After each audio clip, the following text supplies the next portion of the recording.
Hi hello నమస్తే welcome to coffee కబుర్లు. స్త్రీ సమానత్వ పోరాటం అన్నది ఎన్నో తరాలుగా కొనసాగుతూనే ఉంది. కానీ ఈ పోరాటంలో భాగంగా స్త్రీ తనదైన ప్రత్యేకతని సున్నితత్వాన్ని మర్చిపోతుందా? ఫెమినిజాన్ని అడ్వాంటేజ్ గా మార్చుకుని కొత్త అర్థాలు చెప్తున్న వాళ్ళు పుట్టుకొస్తున్నారా? అలాగే ఇప్పటికీ తమ హక్కులేమిటో తెలియకుండా అణగదొక్కబడుతున్న స్త్రీలు కూడా మన చుట్టూ ఇంకా ఎందుకున్నారు? సోషల్ మీడియా అన్నది ఒక సరదాగా మొదలయ్యి వ్యసనంగా మారి మనల్ని తన కంట్రోల్లోకి తీసుకుంటోందా? స్వేచ్ఛకి విశృంఖలత్వానికి మధ్య సన్నని గీతని చెరిపేస్తున్నామా మనం? ఇలాంటి ఎన్నో బర్నింగ్ టాపిక్స్ మీద మనతో ఎంటర్టైనింగ్ కాన్వర్సేషన్ లో పాలు పంచుకోవడానికి గెస్ట్ గా విచ్చేశారు. తన రచనల్లో స్త్రీ పాత్రలని నిజమైన స్ట్రాంగ్ విమెన్ కి అర్థం వచ్చేలా మలిచిన ప్రముఖ రచయిత్రి, సాహితీవేత్త, script writer, film critic Balabhadra పాత్రుని రమణి గారు. మరి ఆవిడతో ఇవాళ మా ముఖాముఖి చూసేద్దామా? నమస్తే రమణి గారు, వెల్కమ్ టు కాఫీ కబుర్లు.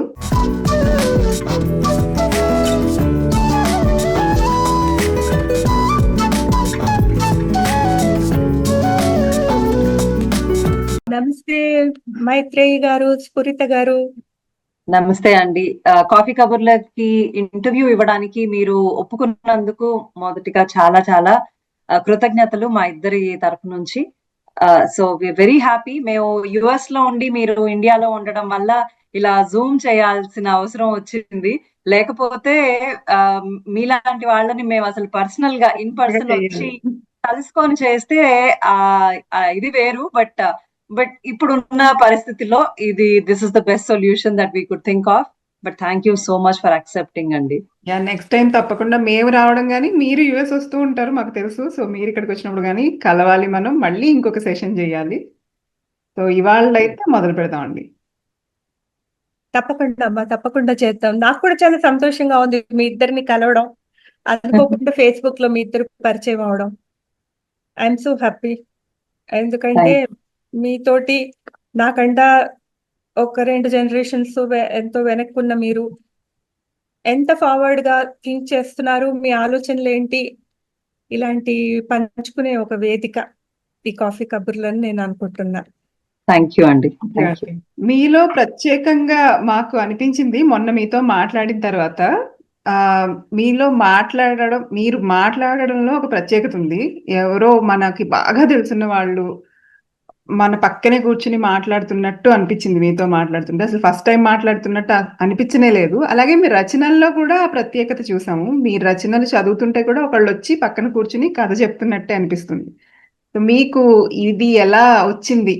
ఇదేంటి వంశపారంపర్యంగా వచ్చిందా, మీకు చిన్నప్పటి నుంచి చూసిన జనాల వల్ల వచ్చిందా? ఎలా ఎలా నేర్చుకున్నారు ఈ కళని? సాధారణంగా జీన్స్ అనేవి ప్రభావితం చూపిస్తాయి అనుకుంటా. మా అమ్మ బాగా మాట్లాడుతుంది, చాలా బాగా మాట్లాడుతుంది, చాలా మంచి సింగర్ అన్నమాట. తర్వాత మనకి రాయటం మొదలు పెట్టిన తర్వాత పాఠకుల నుంచి స్పందన వస్తూ ఉంటుంది. వాళ్ళకి ఏం కావాలో వాళ్ళు చెప్తూ ఉంటారు ఉత్తరాల ద్వారా. ఆ రోజుల్లో బోల్డ్ ఉత్తరాలు వచ్చేవి నాకు. ఆ ఉత్తరాలు చదువుతూ ఉన్నప్పుడు మనకి అర్థం అవుతూ ఉంటుంది ఎదుటి వాళ్ళు మన నుంచి ఏం ఆశిస్తున్నారు ఏంటో. వాళ్ళతో ఫ్రీగా మాట్లాడటం, మనకి తెలియకుండానే బాగా రాసేవాళ్ళు కొంచెం బాగానే మాట్లాడతారు అని నా విశ్వాసం. నేను పాత వాళ్ళు, గొప్ప గొప్ప రచయితలు వాళ్ళు మాట్లాడినవన్నీ చాలా శ్రద్ధగా వింటూ ఉంటాను. పానుగంటి వారివి వ్యాసాలు, తర్వాత గొప్ప గొప్ప సభలకి నేను కంపేర్ చేసేదాన్ని. అక్కినేని నాగేశ్వరరావు గారు మాట్లాడుతుంటే, సి నారాయణ రెడ్డి గారు మాట్లాడుతూ ఉంటే, సిరివెన్నెల గారు మాట్లాడుతూ ఉంటే, అందరూ అలా మంచి గొప్ప వక్తలు మాట్లాడుతూ ఉంటే నేను చాలా శ్రద్ధగా వినేదాన్ని. మాట్లాడటం కూడా ఒక కళ అని నాకు అప్పుడు అర్థమైంది. అందువల్ల ఏమన్నా నా రచనలు కూడా నేను కొంచెం ఫ్రాంక్ గా, సిన్సియర్ గా నా మనస్సులో ఏం అనుకున్నానో అది పేపర్ మీద పెట్టేసి రాసేసి మీతో పాటు చదువుతా. ఐ మీన్ ఒకసారి ప్రింట్‌కి వెళ్లే ముందు చదివి దిద్దుతాను. కానీ రాసేటప్పుడు ఏం రాస్తున్నానో ఒక్కొక్కసారి మనస్సుతో రాసేస్తా. మైండ్ దాకా రాదది. ఆలోచించి శషమిషలు ఇది రాయొచ్చా? ఇది రాయకూడదా? ఇది రాస్తే ఏమవుతుంది? ఇన్ని ఆలోచనలు లేకుండా ఫ్రీగా రాస్తానన్నమాట. నేను ఒక కాలం దాటని కబుర్లు రాసినా, ఒక నవల రాసినా, ఒక కథ రాసినా, నా చేతికి, నా మనస్సుకి ఒక లింక్ ఉంటుంది. అందువల్ల నేను మాన్స్క్రిప్ట్ నా చేతి రాతతో రాస్తా. ఓకే. చాలా మంది అడుగుతారు మీరెందుకు టైప్ చేయరు డైరెక్ట్ గా అని. నేను తర్వాత టైప్ చేస్తా రాసి. డైరెక్ట్ గా నేను టైప్ చేయలేను. అది ఆసక్తత అనుకోండి, లేకపోతే దాని వల్ల ఏం ఫిల్టర్ అవ్వవు. వచ్చేస్తుంటాయి. అనుకున్నవి అనుకున్నట్టుగా అక్షరాల్లో వచ్చేస్తుంటాయి. అయితే మీరు ఇందాక చెప్పినప్పుడు డైరెక్ట్ గా రాసేస్తాను అని అన్నారు. నేను మీ ఇంటర్వ్యూ ఒకటి చూశాను, ఇది వరకు మీరు చేసిన ఇంటర్వ్యూ. అందులో కూడా మీరు చెప్పారు 300 పేజీలు అయినా సరే ఒకటేసారి రాసేస్తాను, అసలు నేను మళ్ళీ వెనక్కి వెళ్ళి చూడను కూడా అని అన్నారు. అసలు అంత 300 పేజీలు ఒకటే ధాటిలో ఎలా రాస్తారు? అసలు అంటే వెనక్కి చూడకుండా ఎలా రాస్తారు మీరు? 300 పేజీలు ఒకేసారి రాస్తాను అనలేదమ్మా, రాయలేరు ఎవరు కూడా. నేను రోజుకి ఒక 30 పేజీలు రాస్తా. ఎందుకంటే నాకు డైలీ ఎపిసోడ్స్ టీవీకి రాయడం అలవాటు కాబట్టి, ఒకసారి కూర్చుంటే ఒక చోట ఒక 30-35 పేజీలు, మేబీ 5-6 సీన్స్, 8 సీన్స్ అలా నేను కంటిన్యూస్ గా రాస్తా. ఇవాళ రాసి పెట్టేస్తే ఒక 30-40 పేజీలు రేపు మళ్ళీ నేను వెనక నుంచే చదువుకుంటూ రాను. నాకు కరెక్ట్ గా తెలుస్తుంది నేను ఎక్కడ ఆపాను. అక్కడి నుంచి నేను మళ్ళీ రాసేస్తా. కొట్టివేతలు గాని, దిద్దడం గాని, తర్వాత మాన్స్క్రిప్ట్స్ మీద ఇట్లా యారోలు పెట్టి ఇది అక్కడ రావాలి, అది ఇక్కడ రావాలి అని మేము టైప్ నేర్చుకునే రోజుల్లో, మీకు టైప్ ఇన్స్టిట్యూట్ లో తెలీదు. టైప్ ఇన్స్టిట్యూట్ లో వాడు ఒక మాన్స్క్రిప్ట్ ఇచ్చేవాడు కావాలని. ఇక్కడ 3 పువ్వు గుర్తులేసి ఒక యారో పెట్టి అది చివరికి ఎక్కడో కొసలో పెట్టేవాడు. అంటే ఆ మాట తీసుకొచ్చి ఇక్కడ పెట్టాలి, ఆ గుర్తున్నది ఈ గుర్తు దగ్గర పెట్టి మనం టైప్ చేయాలి. అంత లేదన్నమాట. చక్కగా రాసేస్తాను. దాంట్లో ఏం తప్పులు దిద్దుబాట్లు ఉండవు. ఎందుకంటే ఇక్కడ నేను ఫామ్ చేసుకుంటా సెంటెన్సెస్ అన్ని. నెక్స్ట్ డే ఏం రాయాలో కూడా నా మైండ్ లో ఉంటుంది. సో ముందు రోజు ఏం రాసానో నాకు బాగా జ్ఞాపకం ఉంటుంది, ఎక్కడ ఆపానో నాకు బాగా జ్ఞాపకం ఉంటుంది. మళ్ళీ ఆ 40 పేజీలు చదవాలి నవల రాసేటప్పుడు అంత టైం వేస్ట్ చేయను. సరిగ్గా 41వ పేజీ నుంచి నేను ఎక్కడ ఆపానో నాకు తెలుసు, అక్కడి నుంచి రాసేసుకుంటూ వెళ్ళిపోతా. రోజుకి 40 రాయొచ్చు, 60 రాయొచ్చు. ఈ బ్యాక్ ఎక్ వల్ల ఈ మధ్య చాలా తక్కువ రాస్తున్నాను.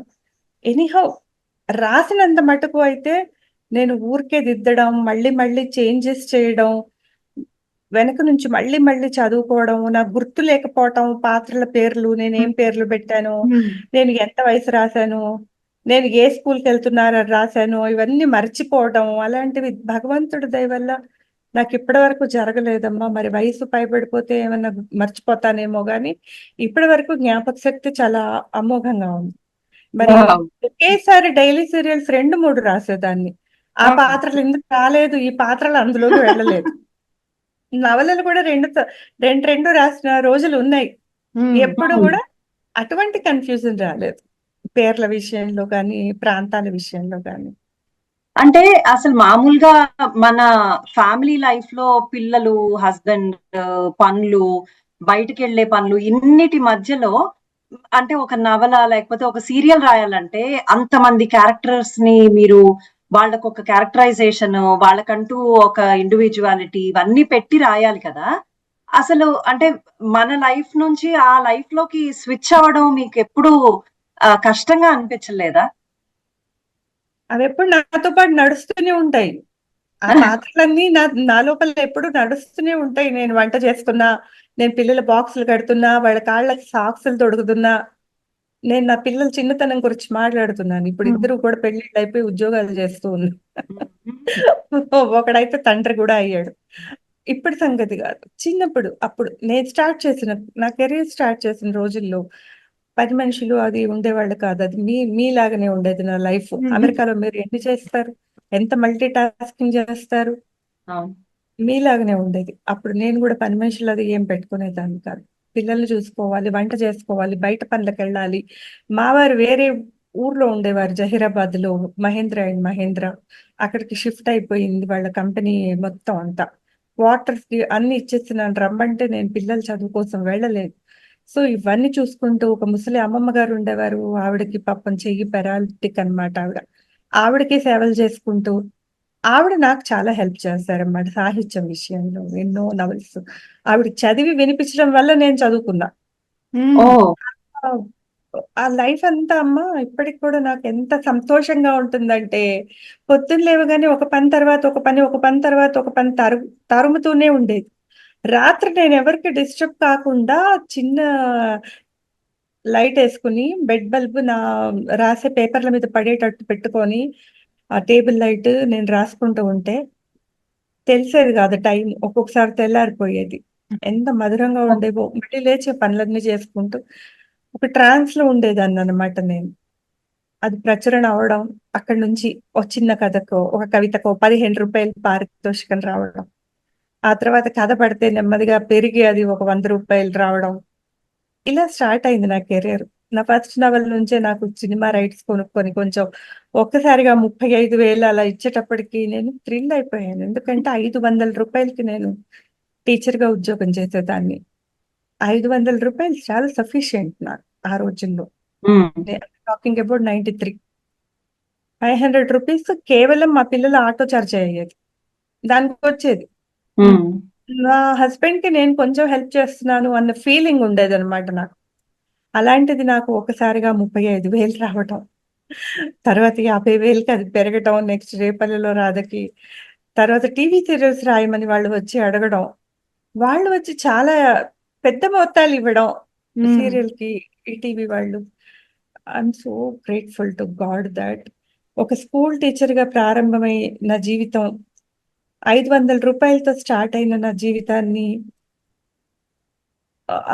అంటారు గదా! ఉప్పర్ వాలా చాహే తో చప్పర్ ఫాడ్ కే దేతే అని అట్లాగా నాకు ఒకసారిగా ఈ టీవీ, సినిమా రంగాల వైపు నన్ను మళ్ళించి, ఎప్పుడూ దేనికి ఇబ్బంది పడకుండా చేశారు.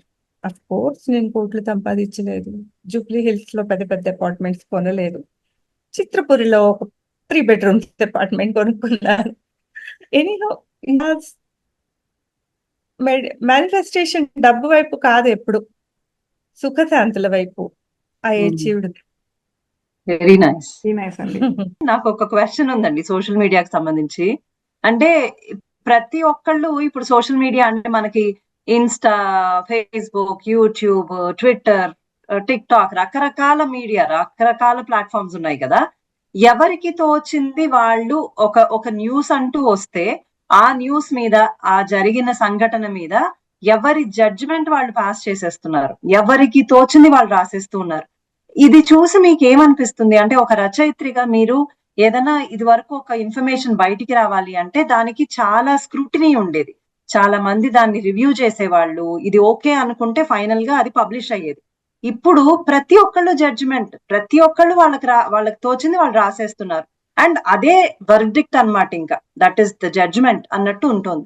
సో దాని గురించి మీకు ఏమనిపిస్తుంది? ఎవరన్నా ఏదన్నా మాట్లాడొచ్చు. వాళ్ళకి ఫ్రీడమ్ ఆఫ్ స్పీచ్ ఉంది. అయితే ఈ మధ్య రాస్తున్నారు. చాలా మంది రైటర్స్ ఫేస్‌బుక్ వల్ల తయారయ్యారు. మామూలుగా రైటర్ అవ్వడం అంటే చాలా కష్టం. ఎందుకంటే కథలు రాసి పంపిస్తూ ఉంటే పత్రికా ఆఫీస్ నుంచి రిటర్న్ వస్తూ ఉంటాయి. మళ్ళీ రాసి పంపిస్తూ ఉంటే ఎడిటర్ అనేవాడు ఉంటాడు కాబట్టి ఎడిట్ చేస్తూ, చివరికి ప్రచురణ యోగ్యం అయితే అందులో ఎటువంటి సామాజికమైన అభ్యంతరాలు లేకపోతే అతను కొంత ఎడిట్ కూడా చేసే హక్కు అతనికి ఉంటుంది. అప్పుడు ప్రచురించేవాడు. ఇప్పుడు అది లేదు. మనం టైప్ కొట్టిందల్లా కొన్ని లక్షల మంది చదివేస్తూ ఉంటారు. ఒక నిమిషంలో. నేను ఏమైనా చెప్పచ్చు. మళ్ళీ నాకు కొంతమంది అనుసరించేవాళ్ళు, ఫాలోవర్సు. నేను చెప్పింది కరెక్టు అనేవాళ్ళు కొంతమంది, కాదు అనేవాళ్ళు కొంతమంది. అట్లా మనకి గ్రూపులు. ఇవన్నీ ఫేస్‌బుక్‌లొచ్చాక, ఇన్‌స్టాగ్రామ్‌లొచ్చాక, ట్విట్టరొచ్చాక మనకి అర్థమయిందని. ఏదన్నా మాట్లాడొచ్చు. ఆ మాట్లాడిన దానికి కాన్సిక్వెన్సెస్ ఏవన్నా అయ్యుండొచ్చు. గవర్నమెంటే యాక్షన్ తీసుకోవచ్చు. లేదా ఇంకెవడో ఇంటి మీదకొచ్చి రాళ్ళెయ్యొచ్చు. ఏమన్నా అవ్వచ్చు. కానీ వీళ్ళైతే ధైర్యంగా రాసేస్తున్నారు. స్వేచ్ఛా పూరితమైన ఒక సమాజంలో మనం ఉన్నాము. ఆ స్వేచ్ఛ కొంప ముంచనువచ్చు. ఆ స్వేచ్ఛ మీకు ఆనందాన్ని ఇవ్వనువచ్చు. జడ్జిమెంట్ అంటారా? ప్రతి వాళ్ళు జడ్జి చేస్తారు. ఈ అమ్మాయి ఇట్లా టైట్ బట్టలేసుకొని ఎళ్తే కదా! వాడు ఆ అమ్మాయిని ఏదో ఒకటి అన్నాడు. ఈ అమ్మాయిదే తప్పు అనేవాళ్ళు ఉంటారు. ఈ అమ్మాయి ఇప్పేసుకొని ఎళ్ళినా గూడా అవతల వాడికి ఏమి అనడానికి వీల్లేదు అనేవాళ్ళు ఉంటారు. 2 రకాలు మన సమాజంలోనే ఉన్నారు. నిండా చీర కట్టుకొని, కొంగు కప్పుకొని వెళ్తే వాడేమనడా? అని అడిగేవాళ్ళు ఉంటారు అంటాడు. వాడి నైజం అది. వాడు బుద్ధిగా తల వంచుకుని వెళ్ళే అమ్మాయిని కామెంట్ చేస్తాడు. కొంచెం చిన్న బట్టలు వేసుకుని వెళ్ళే అమ్మాయిని కామెంట్ చేసేవాడు ఉంటాడు. వాడి నైజం అది. సో వాడిది తప్పు. ఇది చాలా మంది ప్రకటించే భావం ఇదే. నా బట్టలు, నా ఒళ్ళు, నా ఇష్టం, నువ్వెవడు నన్ను ఆపడానికి, నువ్వెవడు నన్ను కామెంట్ చేయడానికి. ఇది వినడానికి చాలా బాగుంది, కరెక్ట్ కూడా. వాడెవడు? వాడి ఇష్టం వచ్చినట్టు వాడు చింపేసుకున్న ప్యాంట్లు వేసుకుని వెళ్తూ ఉంటే ఈ అమ్మాయి ఏమనట్లే కదా. కరెక్ట్ గా ఉంది పాయింట్. కానీ రేపు ప్రమాదం జరిగితే, ఒక అఘాయిత్యం జరిగితే అర్ధరాత్రి, దానికి ఎవరు బాధ్యులు? తర్వాత వస్తాం మనం అందరం మాట్లాడడానికి కొవ్వొత్తులు పట్టుకొని. తర్వాత మనం ఎంత విచారించి ఏం లాభం? ఒక ప్రమాదం జరిగిపోక ముందు మనం అప్రమత్తం చేయాలి. సైక్లోన్ వచ్చే ముందే ఒక హెచ్చరిక రావాలి, లోతట్టు ప్రాంతం ప్రజలందరూ ఖాళీ చేయండి అని. ఆ తర్వాత మనం ఎంత వాళ్ళకి అన్నం ప్యాకెట్లు పంచినా చచ్చిపోయిన వాళ్ళు బతికిరారు. అప్పుడు మనం ఎన్ని ఏర్పాట్లు చేసినా చాలా మంది అప్పటికే పోయి ఉంటారు. అట్లాగా స్వేచ్ఛ అనేది కూడా మనకి ఎంత శక్తి ఉంది? ఎవడన్నా చీకట్లో వస్తూ ఉంటే అర్ధరాత్రి ఒక నలుగురో ఐదుగురో మనం ఎంత ఆపగలము? మన దగ్గర ఆర్ట్ ఉందా? మనం ఏమన్నా కరాటే నేర్చుకున్నామా? మనం ఏమన్నా అలాంటి వాటిల్లో తర్ఫీదయ్యామా అన్నది కూడా ఆడపిల్ల నేర్చుకొని రెడీగా ఉండాలి. అది ఆలోచించుకోవాలి. ఇవన్నీ చేసే ముందు అవన్నీ చేసుకోవాలి. బట్ చాలా వరకు కూడా స్వేచ్ఛ ప్రకటించడానికి వెళ్ళదు. తన ఉద్యోగం విషయంలోనూ, తన చదువు నిమిత్తము వెళ్ళాల్సి వస్తుంది ఆడపిల్ల. చాలా సార్లు వెళ్ళాల్సి వస్తుంది. ఒంటరిగా వెళ్ళాల్సి వస్తుంది. చీకట్లో వెళ్ళాల్సి వస్తుంది. నిర్భయంగా సంచరించమని మనమే కదా చెప్తూ ఉన్నాము. అప్పుడే నిజమైన స్వాతంత్రం వచ్చినట్టు అని కూడా మనం చిన్నప్పటి నుంచి మహాత్మా గాంధీ అన్నారు అని కూడా మనం చదువుకుంటూ ఉన్నాం కదా. కానీ ఇప్పటికి కూడా రాలేదా? ఏమిటో మరి జవాబు. రాలేదు అనే చెప్పాలేమో. 5 ఏళ్లకోసారో 3 ఏళ్లకోసారో ఒక అమ్మాయిని గ్యాంగ్ రేప్ చేస్తున్నారు. భయంకరమైన వార్తలు వస్తున్నాయి తెల్లారేటప్పటికి. యూట్యూబ్ దాని మీద బతికేస్తుంది. ఒక నెల రోజులు, 2 రోజులు, 2 నెలల రోజులు, 3 నెలల రోజులు యూట్యూబ్ మళ్ళీ కొత్త వార్త వచ్చేదాకా దాని మీద వాళ్ళు డబ్బులు సంపాదించేసుకుంటారు. మీ రచనల్లో ఇంకొకటి నేను గమనించింది, స్త్రీ పాత్రలు చాలా మామూలుగా ఉంటాయి. సాదాసీదాగా మన మధ్యలో తిరిగే అమ్మాయిలాగానే ఉంటూ, మళ్ళీ వాటికి చాలా ఇండిపెండెన్స్, ఒక స్ట్రాంగ్ ఉమెన్ ఇలా అనిపిస్తూ ఉంటాయి. అంటే ఏదో స్ట్రాంగ్ ఉమెన్ అనగానే ఒక ఐపీఎస్ ఐఏఎస్ లాగా ఏమి ఉండరు. చాలా నార్మల్గా ఓణీలు కట్టుకుని ఇటు అటు తిరుగుతున్న అమ్మాయిలే ఉంటారు. కానీ వాళ్ళల్లో ఏమనాలి, ఒక ఫ్రీడమ్, ఇండిపెండెంట్ భావాలు ఇవన్నీ ఉన్నాయనిపిస్తుంది. సో మీ దృష్టిలో అసలు స్ట్రాంగ్ ఉమెన్ అంటే ఏంటి? ఎందుకంటే ఎవరికి నచ్చిన అర్థాలు వాళ్ళు చెప్పుకుంటూ ఉంటారు. ఈ స్ట్రాంగ్ ఉమెన్ లేకపోతే ఫెమినిజం ఇలాంటి వాటి అన్నిటి గురించి కూడా చాలా రకాల అర్థాలు చెప్పుకుంటున్న వాళ్ళు ఉన్నారు.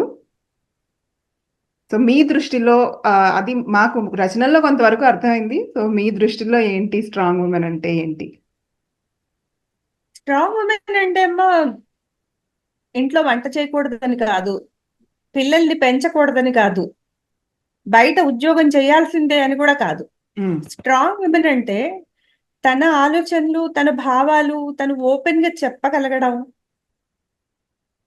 వాయిస్ ఓకల్ గా ఫ్రీగా తను ఏమనుకుందో అది చెప్పడం, కనీసం ఇంట్లో వాళ్ళకి చెప్పడం, ఆ తర్వాత తను అనుకున్న నిర్ణయం మీద తను నిలబడడం. అంటే చిన్న ఉదాహరణ చెప్తాను. కొంతమందికి నో అనడం రాదు. ఇప్పుడు పిల్లలు చాలా చిన్నప్పటి నుంచి నో అంటారు కదా మనం ఏమన్నా అడిగితే. అలా నో అనడం రాకుండా ఎన్నో కుటుంబాలలో పిల్లలు తల్లి చెప్పింది విని, తండ్రి చెప్పింది విని, ఇంటికి వచ్చిన వాళ్ళు చెప్పింది విని, బయట టీచర్ చెప్పింది విని, పక్కనున్న పిల్లలు బెదిరిస్తే విని, బయట లోకంలోకి వెళ్ళినప్పుడు ఆడపిల్లలు ఎవడన్నా ఏదన్నా నువ్వు చెప్పినట్టు విను అంటే చాలు బెదిరిపోయి విని ఎన్నో అనర్థాలు తెచ్చుకోవడం నేను చూశాను మా తరంలో. చాలా మంది మాట్లాడేవారు కాదు, ఇంట్లో కూడా మాట్లాడేవారు కాదు, బయట కూడా మాట్లాడేవారు కాదు. ఒకవేళ మాట్లాడిన తల్లిదండ్రులు వాళ్ళ నోరు నొక్కేసేవారు. ఆడపిల్లవి ఇంత గొంతుతో మాట్లాడతావా, ఆడపిల్లవి, ఇంటికి ఎవరైనా వచ్చినప్పుడు బయటకు వచ్చి మాట్లాడతావా? ఇలా ఆడపిల్ల అంటే నలుగురిలో మాట్లాడకూడదు, ఇంటికి ఎవరైనా వస్తే మాట్లాడకూడదు, పెళ్లి చూపుల్లో ఆ అబ్బాయి నేను నీకు నచ్చానా అని అడిగితే నచ్చలేదు అని చెప్పకూడదు. ఇట్లాంటివన్నీ వాళ్ళకి ఇంజెక్ట్ చేసేసి ఇష్టం లేని పెళ్లిళ్ళు చేసేసి పంపించేసి సంసారాల్లో అక్కడ కూడా మాకు చెడ్డ పేరు తేకు. అప్పగింతలప్పుడు వాళ్ళు చెప్పే మాటలవి. ఎప్పుడు ఆ అబ్బాయి ఏం చెప్పినా విను, మాకు చెడ్డ పేరు తేకు. అత్తగారికి మావగారికి వాళ్ళు చెప్పిన మాట విను, మాకు చెడ్డ పేరు తేకు, మా పరువు తీయకు, మా తల కొట్టేకు. ఇవన్నీ చెప్పి అప్పకిచ్చినప్పుడు ఆ అమ్మాయి అక్కడ జరిగే దాష్టికానికి కొన్నిసార్లు కొంతమంది వ్యక్తులు అదే వ్యక్తి దోపిడీ అంటారు. ఆ అమ్మాయి యొక్క నెమ్మదితనాన్ని, మొహమాటాన్ని వాళ్ళు క్యాష్ చేసుకొని ఆ అమ్మాయిని ఒక పని మనిషిలా బానిసలాగా ట్రీట్ చేసినా కూడా అడగడానికి ఆ అమ్మాయికి నోరు శక్తి లేకుండా పోవడానికి కుటుంబాలు, పెంపకము, తల్లిదండ్రులు, చుట్టూ ఉన్న పరిస్థితులు ఇవన్నీ కారణం. కాబట్టి ఆడపిల్లల్ని నేను మొదటి నుంచి చెప్పేది, మీరు అనుకున్న మార్గంలో నడవండి. ఒకవేళ చెడు మార్గం అయితే ఎవరన్నా సవరిస్తే అక్కడ ఆగి ఆలోచించండి కాన్సిక్వెన్సెస్. నేను ఈ మార్గంలో వెళ్తే ఇంతకు ముందు ఫలానా వాళ్ళు చెప్పారు, ఇలా అవుతుంది, ఇలా జరుగుతుంది అని ఒక నీతి కథో, మామూలుగా ఒక పుస్తకంలో చదివిన నవలో, లేకపోతే ఒక సినిమాను, ఎన్నో మనకి సమాజంలో జరిగేవన్నీ చెప్తాయి. వాళ్ళ సమాజం ఎలా ఉండేది అనేది మన అమ్మల్ని అడిగితే ఆ కాలంలో సినిమాల గురించి చెప్తారు. మన సమాజం ఎలా ఉండేది అని చెప్పేసి మన కాలంలో సినిమాలు చూసి మనం చెప్పగలం. ఓ బయట ఇలా ఉందా ట్రెండ్, మనం అనుకుంటాం కదా ఇప్పుడు సోషల్ మీడియా తీసి. ఈ సోషల్ మీడియా చూసి మనం ఇప్పుడు అనుకోవట్లా, ఓ మ్యారేజ్ అంటే మనం ఏదో పెళ్లి ఇంట్లో పెద్దవాళ్ళు కుదిర్చి చేసింది అనుకుంటున్నాం. కాదు, చాలా ఉన్నాయి. లివ్ ఇన్ ఉంది, మ్యారేజ్ ఆఫ్ కన్వీనియన్స్ ఉంది, మ్యారేజ్ ఆఫ్ బెనిఫిట్స్ ఉంది. ఇవన్నీ నాకు ఈ మధ్య తెలిసే. ఇలా చాలా రకాల లేయర్స్ ఉన్నాయి. ఒక ఆడ ఒక మగ కలిసి ఉండడంలో ఇన్ని లేయర్స్ ఉన్నాయి అని మనకి ఇప్పుడు తెలుస్తుంది. ఇప్పుడు నేను అనుకోవట్లేదు ఆడపిల్లలంత భయంగా పిరికిగా ఉన్నారని. కానీ మా జనరేషన్ వరకు కూడా నేను నవలల్లో వాళ్ళని గట్టిగా ఉండండి. ఒక నవల చదివాను నేను ఇంటర్మీడియట్ ఫస్ట్ ఇయర్ లో ఉన్నప్పుడు. చాలా విచారిస్తున్నాను రైటర్ పేరు గుర్తులేనందుకు. కాటేసిన కాఠిన్యం ఆ నవల పేరు. ఎవరు లేడీ రైటరే రాశారు. ఆ అమ్మాయి ఎంత భయపడుతూ ఉంటుందంటే, తండ్రి అంటే హడలు. తల్లితో ఎప్పుడన్నా నాకు ఒక పరికిణి కావాలి, మా క్లాస్ లో ఒక అమ్మాయి వేసుకుంది అని చెప్తే, అది తండ్రికి చెప్తే అప్పుడే దానికి దాని ఇష్టాల గురించి మాట్లాడుతోందా, ఇంత స్వేచ్ఛలు ఆడపిల్లలకి ఇవ్వద్దు అంటాడు ఆయన. అలాంటి అమ్మాయి ఒక అబ్బాయిని పాపం ప్రేమిస్తుంది. కానీ తల్లిదండ్రి బలవంతంగా ఇంకో పెళ్లి చేస్తారు. చెప్పటానికి నోరు లేదు ఆ అమ్మాయికి. ఆ తర్వాత ఆ అమ్మాయి జీవితం అంతా నోరు మూసుకునే ఉంటుంది. ఇలాగే నేను సీతామహాసాధ్వి అని ఒక షార్ట్ స్టోరీ రాశాను. సీతమ్మ చిన్నప్పుడు అమ్మ నాన్నల మాట వింది, నోరెత్తలేదు. పెళ్ళయ్యాక మొగుడి మాట వింది, నోరెత్తలేదు. తర్వాత పిల్లలు పుట్టారు, వాళ్ళ మాటలే వింటూ వచ్చింది. వాళ్ళకి పెళ్లిళ్ళు అయ్యాయి, కోడళ్ళ మాటలు వింటూ ఉంది. మనవలు పుట్టారు. ఆ మనవలు పుట్టిన తర్వాత మొగుడు అన్నాడు, నేను ఎక్కడో వానప్రస్థానికి వెళ్తున్నా, నేను ఎక్కడో ఉంటాను, ఈ పిల్లలు ఈ జంజాటం ఇవన్నీ వద్దు, నేను సన్యాసిలా ఉంటానని ఆయన ఇంట్లోంచి వెళ్ళిపోయాడు. ఈవిడికి నన్ను కూడా తీసుకెళ్ళండి అని నాలుక చివరి దాకా వచ్చింది, బయటకు అనడానికి నోరు లేదు. పిల్లలేమో తిరుపతి వెళ్తున్నామమ్మా అన్నారు. ఎంత సంతోషించిందో వెంకటరమణమూర్తిని కళ్ళారా చూసుకోవచ్చు. చిన్నప్పటి నుంచి కోరికని తిరుపతి తీసుకెళ్లారు. అందులో పెద్ద మనవాడికో చిన్న మనవాడికో విరోచనాలు. నువ్వు చూసుకో అమ్మ వాడిని అని చెప్పి వదిలేశారు. వాళ్ళు దర్శనానికి వెళ్ళిపోయారు. ఒరే నేను వచ్చిందే దర్శనానికి రా అని చెప్దామని మనసు ఎంత కొట్టుకుందో గుండె గొంతుకులోకి వచ్చి, కానీ రాలే బయటికి. ఎందుకు అలవాట్లేదు చెప్పడం. తిరుపతి వెళ్ళారు. ఆ పిల్లాడిని కడుగుతూ ఆ వాడి సంగతి చూసుకుంటూ ఈవిడ ఇంటికి వచ్చేసింది. పిల్లాడికి తగ్గింది. మళ్ళీ దర్శనానికి తీసుకెళ్తాం అమ్మనని ఆ కొడుకులకి తోచలే, ఆ కోడళ్ళకి అంతకంట తోచలే. ఇంటికి వచ్చేసారు. ఇంటికి వచ్చేసాక ఈవిడ చాలా మదన పడింది ఆ విషయంలో మటుకు. ఎందుకు చెప్పలేకపోయాను అని. నేనన్నీ చెప్పాలి అని ఒక కాగితం తీసుకుని ఆ కాగితం మీద ఆవిడ రాసింది, మీరు ఇలా అన్నారు, ఇంటిని అమ్మేస్తున్నారు, మీరు ఇష్టం వచ్చినట్టుగా మారుస్తున్నారు, నన్ను ఎక్కడ సంతకాలు పెట్టమంటే అక్కడ సంతకాలు పెట్టేయమన్నారు, నేను అన్ని పెట్టేశాను, ఈ ఇంట్లో పని మనిషిలా నేను పడున్నా, నేను ఇంకా ఇలా ఉండను, నన్ను పంపించేయండి నాన్నగారి దగ్గరికి. అమ్మ చెడ్డది, మా పిల్లల్ని చూడట్లేదు అని మీరు అనుకున్నా పర్వాలేదు. నాకు ఒక్కసారి నేను చెడ్డదాన్నని ఎవరైనా చెప్పండి. సీత మంచిది, సీత మంచిది, సీతకి నోరు లేదు అన్న మాటలు నన్ను అనద్దింక. అది తుడిపేయండి ఆ హిస్టరీ. ఒక్కసారి అమ్మ నువ్వు ఇంత చెడ్డదానివా అనండి. అది ఒక్కటి విని నేను తృప్తిగా పోతాను అని చెప్పి ఆవిడ రాసి తలగడ కింద పెట్టుకొని పడుకుంది. తెల్లారిద్దామని. తెల్లారి బారెడు పొద్దుకిన అత్తగారు లేవలేదు. ఇంట్లో పనంతా అలాగే ఉండిపోయింది. గిన్నెలన్నీ అలాగే, అంట్లు అలాగే ఉండిపోయాయి. వంట గదిలో ఆవిడ అలికిడి లేదు. ఆఫీస్కి వెళ్ళిపోవాలి, పిల్లలు స్కూల్కి వెళ్ళిపోవాలి. పెద్ద కోడలు లేచింది, చిన్న కోడలు లేచింది. అత్తయ్య ఏమిటి ఇంకా పడుకుందని, అత్తయ్య లేవలేదేంటని తట్టి లేపితే ఆవిడ పోయింది. భగవంతుడు ఆవిడ పిలుచుకుపోయాడు. ఆవిడ చెడ్డది అన్న విషయం ఈ లోకానికి తెలియడం కూడా ఆ భగవంతుడికి ఇష్టం లేదు. ఆ చాకలివతో వచ్చింది. ఈ శవాన్ని తీసిన తర్వాత గెల్లెబులో ఏదో కాగితం ఉందని చెప్పి అది చింపి చెత్తబుట్టలో పడేసి ఆ పక్క బట్టలు అది తీసుకుని వెళ్ళిపోయింది. సో మంచి సీతమ్మ గారు మంచిగా వెళ్ళిపోయారు నోరెత్తకుండా. ఇది సీతా మహాసాధ్వి సినిమా కథ. కానీ సినిమా అని వచ్చింది కథ. కానీ ఎంతమంది జీవితాల్లో ఇలాంటి అమ్మమ్మల్ని, బామ్మల్ని, చిన్నప్పుడే మొగుడిపోయి ఇంట్లో ఉండి పిల్లల్ని పెంచే తమ్ముడు పిల్లల్ని, అన్న పిల్లల్ని పెంచే ఆడపడుచుల్ని ఎంతమందిని మనం చూసి ఉంటామమ్మా. మీరు మీ జనరేషన్ లో 95% అందరూ ఆ సీతమహాసాధ్విలాగా ఉండేవాళ్లే. అలాంటప్పుడు మీకు ఇలా ఉండాలి, అంటే ఒక స్త్రీ అంటే ఇంత స్వేచ్ఛ ఉండాలి, ఫ్రీడమ్ ఉండాలి, వాళ్ళకి మాట్లాడే హక్కు ఉండాలి, వాళ్ళకు ఒక సెల్ఫ్ రెస్పెక్ట్ ఉండాలి, ఇవన్నీ మీ క్యారెక్టర్స్ లో ఉంటాయి కదా. మీకు ఎక్కడి నుంచి వచ్చే ఈ ఆలోచనలన్నీ? అసలు మీ క్యారెక్టరైజేషన్ ఎట్లా ఉంటుంది? ఒక పాత్రకి ఆ క్యారెక్టర్ ఇచ్చేటప్పుడు మీరు ఏం ఆలోచిస్తారు? మా ఇంట్లో మా అమ్మమ్మ గారు అప్పుడే రెబల్ అమ్మ. ఆవిడంతా స్వాతంత్ర సంగ్రామంలో తిరిగారు. జైళ్ళకు కూడా వెళ్ళారు. మా తాతయ్య తోటి నువ్వు వెళ్తున్నప్పుడు నేను వస్తానని ఆయనతో సమానంగా లక్నో వరకు నడిచి వెళ్ళారు. రాజమండ్రి నుంచి చంటి పిల్లని ఎత్తుకుని ఆ ఇబ్బందులు సబ్బందులు నేను పడతా, నేను వస్తా అన్నారు. మా తాతగారు కూడా చాలా హృదయ వైశాల్యం ఉన్న మనిషి. 9 మంది మగాళ్లతో నువ్వు ఎందుకే ఇంట్లో కూర్చో అనలే, తీసుకెళ్లారు. సో అంతమంది మగ పిల్లలు స్టూడెంట్స్ అప్పట్లో. ఆన్ ఫుట్ బ్యాచ్ అని చెప్పి ఈవిడ కూడా వాళ్ళతో పాటు కద్దరు చీరే కట్టుకోవాలి.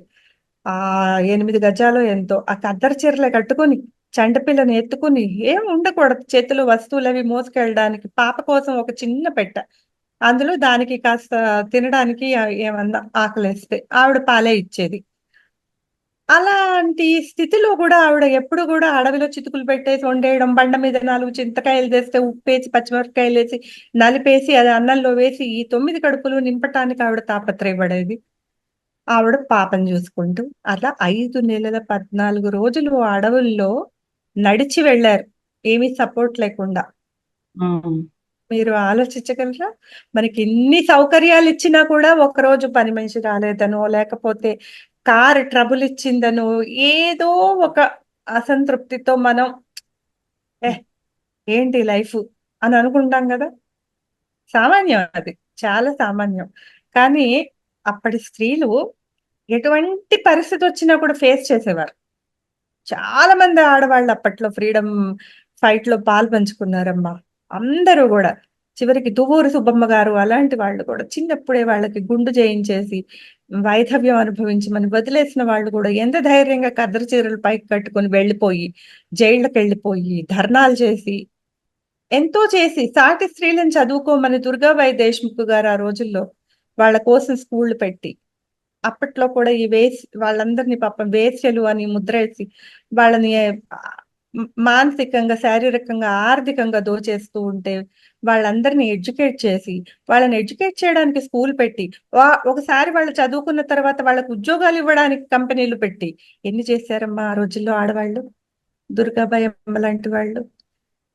మా అమ్మమ్మ గారు కూడా ఆవిడతో పాటు చదువుకున్నారు హాస్టల్లో ఉండి దుర్గాబాయి దేశ్ముఖ్ గారితో. అప్పుడు దుర్గాబాయి గారు అమ్మ దుర్గాబాయి గారితో చదువుకున్నారు అన్నమాట. తర్వాత దేశ్ముఖ్ అయ్యారు. ఇట్లా పవర్ఫుల్ ఫ్యామిలీలోంచి వచ్చాను. మా అమ్మ మా పెద్దమ్మలు ముగ్గురు ఉద్యోగస్తులు. మేము కళ్ళు తెరిచేటప్పటికి ఇంట్లో ఆడవాళ్ళందరూ ఉద్యోగాలు చేస్తారనే తెలుసు. మా అమ్మమ్మ కూడా ఎప్పుడు ఖాళీగా లేదు. ఆవిడ కూడా సంగీతం ట్యూషన్స్ చెప్తూనో, లైబ్రరీయన్ గా పనిచేస్తూనో, గాంధీ భవన్ లో నూలు ఒడుకుతూనో ఎవ్రీడే ఆఫీస్కి వెళ్ళేవారు. అందరూ. సో మేము కూడా అదే చూసి నేర్చుకున్నాం. ఆడవాళ్ళు చదువుకోవాలి, ఉద్యోగాలు చేయాలి. చాలా మంది మీ అమ్మ ఆఫీస్‌కి వెళ్తుందట కదా! మీ అమ్మ మగవాళ్ళతో సమానంగా పనిచేస్తుందట కదా! అది కూడా పాపం మా అమ్మ ఆర్‌టీసీలో పనిచేసేది. అంతా డ్రైవర్లు, కండక్టర్లు వాళ్ళ సాలరీ బిల్స్ అవి చేస్తూ ఉండేదనమాట. చుట్టూ డ్రైవర్లు, కండక్టర్లు ఉండి అడుగుతూ ఉండేవారు మా అమ్మని. పలానాది తక్కువొచ్చిందనో, పలానా మంత్‌లో నా లీవులు మీరు కాలిక్యులేట్ చేయలేదనో ఏదో చెప్తూ ఉండేవారు. ఎప్పుడు డిపోకి నేనెళ్ళేటప్పటికి ఓ 40, 50 మంది ఉండేవారు ఆవిడ టేబుల్ చుట్టూ. ఆవిడందరిని సమాధానపరిచి సమర్థించుకుంటూ ఉద్యోగం చేస్తూ ఉండేవారు. అది చూస్తూ మేము పెరిగాం. సో, ఎప్పుడు మన కాళ్ళ మీద మనం నిలబడాలి అనేది మాకు నరనరాల్లో ఉంది. ఆ కాలంలో కొంతమంది మీ అమ్మ ఉద్యోగం చేస్తుంది. మీ అమ్మ ఇలా మగవాళ్ళతో సమానంగా చేస్తుందటగా అని మా అమ్మలంటున్నారు. అలా స్కూల్లో చెప్పటం ఇవన్నీ నేను వినేదాన్ని. ఇంటికొచ్చి మా అమ్మతో చెప్తే, "నేను పెద్దయ్యాక ఉద్యోగమే చేస్తాను. నేను అలాగే చేస్తాను" అని చెప్పమ్మా. ఏమి తప్పు లేదు అందులో. మీరు కూడా చదువుకుంటున్నది అందుకే. మీరు కూడా రేపందరూ ఉద్యోగాలే చేయాలి అని మీ ఫ్రెండ్స్‌తో అనేది మా అమ్మ. నేను అలాగే వెళ్లి చెప్పేదాన్ని. విమెన్ ఎంపవర్మెంట్ అంటే అదేనేమో కదా మరి. అంటే ఒకళ్ళనొకళ్ళు సపోర్ట్ చేసుకోవడమే విమెన్ ఎంపవర్మెంట్ అని అనుకుంటాం కదా. అన్ ఇప్పుడు అంతే గదా! రకరకాల అర్థాలు వస్తున్నాయి విమెన్ ఎంపవర్మెంట్ కి, ఫెమినిజం కి. నిజానికి. ఎవరికి తోచిన అర్థం వాళ్ళు ఇచ్చేస్తూ ఉన్నారు. కానీ ప్రాక్టికల్ గా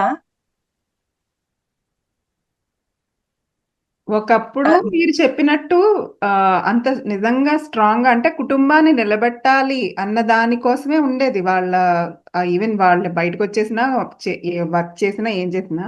కానీ ఇప్పుడు ఆ అడ్వాంటేజెస్ అన్నీ పెట్టుకుని కూడా కొత్త కొత్త అర్థాలు చెప్తున్న వాళ్ళు ఫెమినిజానికి, వుమెన్ ఎంపవర్‌మెంట్‌కి అది అది ఏంటి ఫ్రీడమ్ కాదు. ఇంకొంచెం ముందుకెళ్ళిపోయి కొత్త అర్థాలు చెప్పేస్తున్నారని అనిపిస్తోంది ఇప్పుడు చూస్తుంటే మాత్రం. ఇప్పుడు మా అమ్మమ్మ గారి కాలంలో గూడా స్వేచ్ఛగా ఉన్నారు కాబట్టే గదమ్మా మేము జైలుకెళ్ళిపోతున్నాం. ఇంట్లో మొగుళ్ళుంటే గూడా. మేము గాంధీ గారి కోసం వెళ్ళిపోతున్నాం, సభలకెళ్ళిపోతున్నాం. మొగుళ్ళు అబ్జెక్ట్ చేసి ఉంటారు. అత్తగారులు అబ్జెక్ట్ చేసి ఉంటారు. చుట్టుపక్కల వాళ్ళు చెవులు కొరుక్కునుంటారు. వాళ్ళేం పాటించలేదు. ఎందుకు? For a good cause. ఒక మంచి కాజ్ కోసం వెళ్తున్నప్పుడు ఎన్ని శక్తులు వెనక్కి లాగినా గూడా వాళ్ళు ఆగకుండా ముందుకు వెళ్ళిపోయిన వాళ్ళు చాలా మంది ఉన్నారు. అంతలా మనం చేయకపోయినా అందరికీ అంత పవర్ ఉండదు.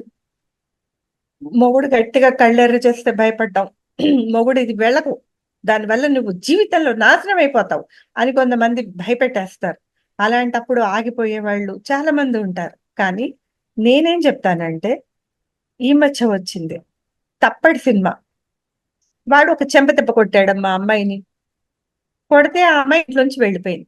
తర్వాత ఎంతో బతిమాలాడు. ఎన్నో చేస్తానన్నాడు. ఒక్క దెబ్బే గదా అని అడిగాడు. మొదటి దెబ్బకే నువ్వు రియాక్ట్ అవ్వకపోతే అది మళ్ళీ రెండో దెబ్బ అవ్వదు, మూడో దెబ్బ అవ్వదు, నాలుగో దెబ్బ అవ్వదు అని ఏంటి గ్యారంటీ? అసలు వాడికి చెయ్యి ఎలా పైకొచ్చింది? నీతో పాటు సమానంగా చదువుకుని, నీలాగే సమానంగా ఉన్న ఒక చెట్టంత మనిషి మీద అసలు చెయ్యి లేపడమే తప్పు కదా! అన్నది నా పాయింట్. నేను ఆ హీరోయిన్‌ని సమర్థించా. నా సమకాలీనులు కాదు, మీ జనరేషన్ పిల్లలు చాలా మంది అదేమిటండి పండులాంటి సంసారం ఆ ఒక దెబ్బకే పాడు చేసుకొని వెళ్ళిపోతుందా? వాడెంత మంచివాడు. చివరికి కాళ్ళు కూడా పట్టుకుంటానన్నాడు. అప్పుడు కూడా వినలేదా అమ్మాయి? పట్టు విడుపులుండాలి సంసారం అన్నాక. లేకపోతే సంసారం ముందుకెలా వెళ్తుంది? అని మాట్లాడారు. ఒక నార్సిజం ఉన్నవాడిని, ఒక నార్సిస్ట్‌ని మనం మొదట ఒక దెబ్బే కదా అని చెప్పేసి క్షమించి వదిలేస్తే, ఆ దెబ్బ వాడి అమ్మని ఎప్పుడన్నా కొట్టాడా? వాళ్ళ అమ్మని? చెల్లెని ఎప్పుడన్నా కొట్టాడా? కలీగ్‌ని ఎప్పుడన్నా కొట్టాడా? ఆఫీస్‌లో ఏదన్నా చిరాకొస్తే? చిరాకొస్తే పెళ్ళాన్ని ఎలా కొడతాడు? అన్నది నా పాయింట్. అలాంటి చిన్న చిన్న విషయాల్లో కూడా ఇంకా ఇప్పుడు మన సమాజంలో మన చుట్టూ ఉన్నవాళ్ళు ఎదగలేదు. అలా ఆలోచించట్లేదు. అక్కడ అక్కడే నా ఫెమినిజం ఆగుతుంది. అంతకు మించి ఏదో చేసేస్తాను నేను పొద్దున్నే బయటికెళ్ళిపోయి అని కాదు. ముందు ఇంట్లో చూసుకో. నీ మొగుడిని చూసుకో. నీ కొడుకు ఏం నేర్చుకుంటున్నాడు? నీ మొగుడు చెంపదెబ్బ కొడితే నీ కొడుకేం చేస్తాడు రేపు పెద్దయ్యి? అమ్మ ఊరుకుంది గదా! నాకొచ్చే పెళ్ళాం కూడా ఊరుకుంటుందనుకుంటాడు. అవును. మనము రోల్ మోడల్స్. మన పిల్లలు. మనం చేసేవి వాళ్ళు చేస్తారు. అవును. అనుకరణ. అనుకరణ ఫస్ట్ వస్తుంది పిల్లలకి. ఒక గరిటె తీసుకుని అమ్మ ఇట్ట చెయ్యనా, పప్పయ్యనా, కూరైనా, పచ్చడైనా అని ఆడపిల్ల ఆడుతూ ఉంటుంది. మగపిల్లాడు తండ్రి ఆడుతూ ఉంటే బ్యాట్ పట్టుకొని బాల్ వేస్తూ ఉంటే బ్యాటింగ్ చేస్తూ ఉంటాడు. చిన్నప్పటి నుంచి. తల్లి ఏం చేస్తుంది, తండ్రి ఏం చేస్తున్నాడు చూసి నేర్చుకుంటూ ఉంటారు. వాళ్ళు కొట్టడం కూడా నేర్చుకుంటారు. నీ మొహం నోర్మి, నీకేం తెలీదు పో. ఇవి జనరల్ గా మగాళ్ళు అనే మాటలు. అవును. ఇప్పుడు అనట్లేదేమో. ఇప్పుడు మా పిల్లలైతే అనట్లేదు. మా పిల్లలైతే ఆ తరం దాటి వచ్చేసారు. చాలా చాలా అసలు కళ్ళల్లో చూసుకొని ఒకళ్ళతో ఒకళ్ళు మాట్లాడుకుంటారు కొడుకులు, కోడళ్ళు. అది మా జనరేషన్ వరకు కూడా లేదమ్మా. కొంచెం ఉమ్. మొగుడు అంటే ఒక పై చెయ్యి. ఆడది అంటే ఒక కింద చెయ్యి. ఇంత చదువుకోనియండి, ఎంత సంపాదించనియండి. అది మనం చెప్పినట్టు వినాలి అనే టైప్ లో ఉండేవారు. అందులో తప్పేంటి, మీ జీవితం బానే ఉంది కదా, బంగారంలా ఉంది కదా అన్నది సోషల్ మీడియాలో మీ వయసు పిల్లలు మీకంటే చిన్నవాళ్ళు కూడా వాదించారు నాతో. ఒక దెబ్బేస్తే తప్పేంటి అని చెప్పి. ఉమ్. అప్పుడు నేను ఎందుకే నీకింత తొందర అని ఒక నవల రాసా. అది నా లేటెస్ట్ నవల. మీరందరూ వీలైతే చదవండి. ఉమ్. తల్లిని అడుగుతుంది, పండులా ఉండడం అంటే ఏంటమ్మా కాపురం? మా నాన్న నీ సంగీతం మొదలుపెట్టాడని ఏడుస్తూనే ఉంటావు.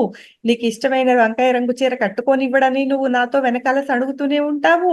పెద్దమ్మేమో పుల్లయ్య అనేవాడిని తెచ్చి పెళ్లి చేశారు. నా పేరు చక్కగా ప్రియంవద. ఆ ప్రియంవద పుల్లయ్య అంటే ఏం బాగుంది అని అప్పుడు చెప్పను లేకపోయాను. మా నాన్నగారితోటని ఇప్పటికీ కుళ్ళుతూనే ఉంటుంది. మళ్ళీ పెద్దనాన్నగారు నగలవి ఇస్తే మురిసిపోతూ పెట్టుకుంటూ ఉంటుంది. ఇష్టం లేని చోటుకి రమ్మంటారే, బలవంతం చేస్తారు అని ఏడుస్తుంది. వెళ్తూనే ఉంటుంది మళ్ళీ. ఇంత అసంతృప్తులు దాచుకుని కేవలం వాళ్ళిచ్చే ఒక నెక్లెస్ కోసం, వాళ్ళిచ్చే ఒక పట్టు చీర, ఒక కారు, ఒక హోదా, ఒక పెద్ద ఇల్లు, ఒక విల్లా, వీటి కోసం నోరు మూసుకుని బతికే జనరేషన్ మాది కాదమ్మా. మా ఇష్టాలు, మాకు ఉండే పండంటి కాపురం ఒక డెఫినేషన్ వేరే, మీ పండంటి కాపురం డెఫినేషన్ వేరే అని చెప్తుంది ఆ అమ్మాయి. యా, డెఫినెట్ గా సినిమా ఇన్ఫ్లుయెన్స్ అయితే ఇప్పటికీ ఎప్పటికీ అది ఉంటుంది. మన అందరి మీద కూడా సినిమా ఇన్ఫ్లుయెన్స్ చాలా ఉంటుంది. అండ్ మీరు రచయిత్రే కాదు, మీరు సెన్సార్ బోర్డ్ లో కూడా పనిచేశారు కదా. సో మీరు ఆ సెన్సార్ బోర్డ్ లో ఉన్నప్పుడు, మీరు మూవీస్ ని రివ్యూ చేస్తున్నప్పుడు ఆ, మీకు మీకు అనిపిస్తుందా, అంటే సినిమాలు రెస్పాన్సిబుల్ గా ఒక మంచి సబ్జెక్ట్ ని తీసుకొని చేస్తున్నారు, ఆ ఇది ఎందుకు ఇలా ఉంది, ఈ సినిమా ఇట్లా ఎందుకు చేయాల్సి వచ్చింది అని మీరు ఎప్పుడైనా క్వశ్చన్ చేయడం గానీ, మీరు ఆ రివ్యూ చేసేటప్పుడు మీరు బాధపడడం గానీ, ఎందుకు ఇలా అయిపోతుందని అనిపించడం గానీ, అలాంటివి ఎప్పుడైనా ఏమైనా జరిగాయా? 90 సినిమాలు ఎందుకు తీస్తున్నారో తీసే వాళ్ళకి కూడా తెలీదు. 10 సినిమాలు బాగుంటాయి. అరే ఈ మెసేజ్ బాగుంది, వీళ్ళు వీళ్ళు సక్రమంగా తీశారు, ఒక లేడీని కించపరచలేదు, ఎవరి హక్కులు ఇందులో కాలరాచేయకుండా తీశారు, కుటుంబంతో కలిసి మనం చూడగలం. ఒకవేళ కుటుంబంతో చూడక్కర్లేదు అన్ని సినిమాలు, కొన్ని తీవ్రమైన సినిమాలు ఉంటాయి, రెవల్యూషన్ గానీ, సెక్స్ గానీ అలాగే చెప్పగలరు అనేవి కొన్ని ఏ సర్టిఫికేట్ సినిమాలు ఉంటాయి. అవి పిల్లల్ని తీసుకెళ్లడం వీళ్ళ తప్పు. ఇంట్లో టీవీలో కూడా రాకుండా చేయాలి అవి. అవి చూపించడం పెద్దవాళ్ళ తప్పు. కానీ అలాంటి సినిమాలకు కూడా మేము సర్టిఫికేట్ ఇచ్చి రిలీజ్ చేస్తాం. కానీ అసలు అసందర్భంగా చూపిస్తూ, అసలు స్త్రీ అనేది చాలా బానిసలాగా చూపిస్తూ, కొన్ని సీన్స్ లో తల్లిని కావచ్చు, అత్తని కావచ్చు, ఆడపడుచుని కావచ్చు, చాలా చెడ్డ పని చేసిన ఒక స్త్రీని కావచ్చు, కాళ్ళతో తన్నడం, కొట్టడం, బూటకాలు ఆమె మొహం మీద పెట్టడం, ఇట్లాంటివి ఉంటే నేను అసలు ఒప్పుకునేదాన్ని కాదు. ఏ పాత్ర అయినా, even if she is a villain in that story, vamp అయినా కూడా, ఎవరైనా కూడా ఆ స్త్రీ మీద అలా కాలు పెట్టి నిలబడడం అవన్నీ నేను ఒప్పుకునేదాన్ని కాదు. ఎంత ఏ సర్టిఫికెట్ ఇచ్చినా కూడా. ఇంకా మాటల్లో మాటల్లో కూడా కొన్ని చాలా డబుల్ మీనింగ్ మాటలు, చాలా బూతులు. అసలు కొన్ని సినిమాలు అయితే వాళ్ళు అసలు చూడరా, అంత రాగా మా మీదకి ఎలా తోసేస్తున్నారు, అంత బూతులు మేము ఎలా వినాలి అని నేను ఒక ప్రొడ్యూసర్ని అడిగితే, అది ఈ రోజుల్లో సామాన్యమేనండి ఆ బూతు అనేసి తప్పించుకోవడానికి చూశాడు. మీరు చూసే సినిమాని ఫస్ట్ నలుగురు చూస్తారమ్మా, సెన్సార్ బోర్డ్ మెంబర్స్, 2 ఆడవాళ్ళు 2 మగవాళ్ళు. వాళ్ళు ఎంత భరించాలో ఆలోచించండి. రాగా వాళ్ళ దగ్గరకు వచ్చేస్తుంది తీసిన సినిమా. అందులో ఎన్నో కట్స్ పెట్టి, ఎన్నో అస్సలు వినకూడనివి, అశ్లీలమైనవి దృశ్యాలు, మాటలు, చవకబారు మాటలు అవన్నీ తొలగించిన తర్వాత మీ ముందుకు వస్తాయి. అప్పటికి కూడా ఇంకా ఉన్నాయి అని మీరు గొడవ పెడితే దానికి ఏ సర్టిఫికెట్, A/U సర్టిఫికెట్ ఇస్తున్నప్పుడు మీకు చెప్తున్నది ఏమిటి అంటే, కొంచెం వీక్ హార్ట్ వాళ్ళు వెళ్ళకండి, రక్తపాతాలు అవి ఎక్కువ ఉన్నాయి, పిల్లల్ని తీసుకుని వెళ్ళకండి, వాళ్ళకి ఇప్పటి నుంచి ప్రపంచం ఇంత నీచంగా కుళ్ళుతో ఇంత హింసాత్మకంగా ఉంటుందని వాడికి తెలియాల్సిన అవసరం లేదు. వాడికి తెలియాల్సిన టైంలో, తెలియాల్సిన వయసులో వాడంతట వాడే వెళ్ళి చూస్తాడు, వాడు ఏం సినిమా చూడాలనుకుంటే అది. ఇప్పటి నుంచి మీరు పిల్లలతో సినిమాకి వెళ్ళకండి. ఆ పిల్లల్ని తీసుకుని సినిమాలకు వెళ్ళడం, ఫస్ట్ డే వెళ్ళడం, అది ఏం పిచ్చమ్మా, చచ్చిపోతున్నారు, చంపేస్తున్నారు పిల్లల్ని ఆ తొక్కిళ్ళలో. తొక్కిడి చేసిన వాళ్ళది తప్పే, అసలు తల్లిగా పిల్లల్ని తీసుకుని వెళ్ళడము తప్పే. ఎందుకు మనం ఫస్ట్ డే చూడకపోతే చచ్చిపోతామా? వస్తుంది కదా, ఇండస్ట్రీలో ఉన్న మాలాంటి వాళ్ళమే కొంచెం ఓపిక పడదాం, వచ్చేస్తుంది ఓటీటీలో కని అనుకుంటున్నాం. సరే, అంత ఓపిక పట్టలేకపోతే ఇంకా మీరు నెమ్మదిగా ఫస్ట్ వీక్ తర్వాత వెళ్ళండి. ఏమి కథలో మార్పులు ఏమి ఉండవు, ఏం మార్చేయరు, హీరోని పాటల్ని ఏం కట్ చేయటం అవన్నీ ఏం జరగవు. 4 రోజులు ఓపిక పట్టచ్చు. కాబట్టి సెన్సార్ వాళ్ళు సర్టిఫికెట్ ఇచ్చాక మళ్ళీ వెళ్ళి లేడీ మెంబర్స్ మాత్రమే ఆ కట్స్ ఇంప్లిమెంట్ చేశారా లేదా సినిమాలో అని చూడాలి. నెక్స్ట్, థియేటర్ మన దగ్గరలో ఉన్నది, వెళ్ళి సెన్సార్ సర్టిఫికెట్ ఏ ఇచ్చారా, A/U ఇచ్చారా, అది డిస్ప్లేలో పెట్టారా లేదా, బయట జనం కోసం డిస్ప్లేలో పెట్టారా లేదా అని లోపల థియేటర్లోకి వెళ్ళి మనం పెట్టిన కట్స్ ఈ సినిమాలో తొలగించారా లేదా అని చూడాల్సిన బాధ్యత ఒక సెన్సార్ బోర్డు మెంబర్కి ఉంది. కానీ అవి ఎంతమంది చేస్తున్నారు? మనం ఇక్కడ చూసి తృప్తి పడిపోతే సిటీలో, పల్లెటూళ్ళల్లో కట్స్ లేకుండా ఆడించిన సినిమాలు ఎన్నో. ఒక అనైతికతకి, ఒక అధర్మానికి అసలు మనం ఏ రకంగానూ ఆనకట్టలు కట్టలేమమ్మా ఈ ప్రపంచంలో. ఎవరు ఏమి చేయలేరు. మీరన్నట్టు కొన్ని సినిమాలకి ఎందుకు ఇస్తున్నారు సర్టిఫికెట్ అని నేను బాధపడ్డది, వాదించిన రోజులు ఉన్నాయి. బట్ రీజనల్ ఆఫీసర్ అని ఒకళ్ళు ఉంటారు కదా, వాళ్ళు ఫైనల్ గా అంటారన్నమాట, మెంబర్స్ అందరూ ఒప్పుకున్నారు, మీరు ఒక్కరే ఒప్పుకోలేదు, మెజారిటీ అభిప్రాయంతో వెళ్దామని. రీజనల్ ఆఫీసర్ కి ఓటు ఉండదు, ఈ 4 మెంబర్స్ కే ఉంటుంది పవర్. కానీ he can influence us, he or she, మా అప్పుడు షీ మేమున్నప్పుడు, దే కెన్ ఇన్ఫ్లుయెన్స్ అస్, ఇచ్చేద్దామని చెప్పి. ముగ్గురు అటువైపు ఉన్నప్పుడు ఒక్కళ్ళు ఇటువైపు ఏం చేయగలరు? అలాంటి పరిస్థితుల్లో ఏ ఇవ్వాల్సిన చోట A/U, ఒక్కోసారి యూ కూడా ఇచ్చేసి జనం మీదకి వదిలేసిన సినిమాలు ఎన్నో. థియేటర్లో రిలీజ్ చేసేటప్పుడు వాళ్ళు చూస్ చేసుకుని వెళ్ళాలా మానాలా అని ఆలోచించి వెళ్ళడానికి అంత సెన్సర్ చేసి యూ సర్టిఫికెట్ ఏ సర్టిఫికెట్ అని ఇచ్చేవాళ్ళు. ఇప్పుడు ఓటీటీ అనేది ఇంట్లోకి వచ్చేసి ఇంటిల్లి పాది చూసేదే కదా ఓటీటీ అంటే. అక్కడ సెన్సర్ బోర్డు అనేది ఎందుకు పెట్టలేదు అసలు? సెన్సరింగే లేకుండా ఏది పెడితే అది మీరు అన్నట్టు ఏమైనా మాట్లాడేసి ఏమైనా చేసేస్తుంది. ఎందుకు అంటే ఓటీటీలోకి వచ్చాక ఏమవుతుందంటేనమ్మా, ఓటీటీ మన ఆధీనంలో లేదు, మన గవర్నమెంట్, సెంట్రల్ గవర్నమెంట్ ఆధీనంలో లేదు. రష్యన్ ఫిల్మ్స్ వస్తున్నాయి, అమెరికన్ ఫిల్మ్స్ వస్తున్నాయి, జాపనీస్ వస్తున్నాయి, కొరియన్ వస్తున్నాయి. వాటన్నిటికీ లేని ఓటీటీ మాకెందుకని వీళ్ళు ఏడుస్తారు మన భాషలకి పెడితే. అంతేనా? వాళ్ళు కూడా సెన్సార్ పెట్టుకోవాలి. వాళ్ళని మీరు సెన్సార్ బోర్డు పెట్టుకోండి అని అడిగే హక్కు మనకి లేదు.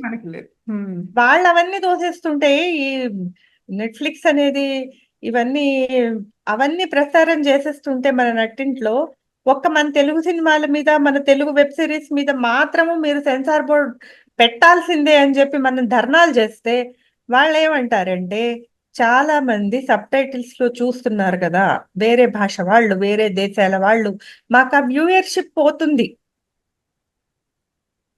అన్నది వాళ్ళ వాదన. కానీ మన ధర్మం మనం కాపాడుకోవాలి కదా.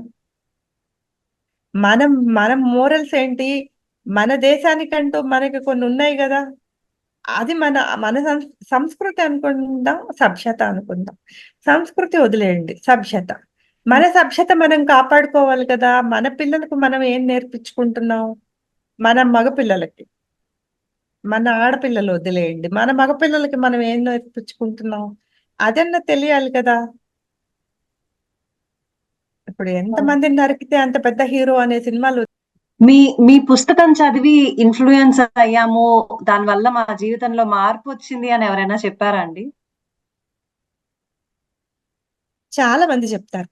ముఖ్యంగా అనూహ్య చదివి, ఓ మనం ఎప్పుడు భర్తనే నిందిస్తూ కనీసం ఫ్యూజ్ వేసుకోవడం నేర్చుకోకుండా, గ్యాస్ సిలిండర్ కనెక్ట్ చేసుకోవడం కూడా నేర్చుకోకుండా, డ్రైవింగ్ చేస్తూ మనంతట మనం బయటకు వెళ్ళడం కూడా నేర్చుకోకుండా, అన్నిటినీ అతని మీద నేరాలు వేసి, నువ్వు ఓ సినిమా తీసుకెళ్ళవు, నువ్వు నేను చెప్పినప్పుడు గ్యాస్ సిలిండర్ ఇంటికి తేవు, నువ్వు కరెంటు పోతే పట్టించుకోలేదు, 24 గంటలు నేను చీకట్లో కూర్చున్నాను, ఇవన్నీ మేము మానేసామండి.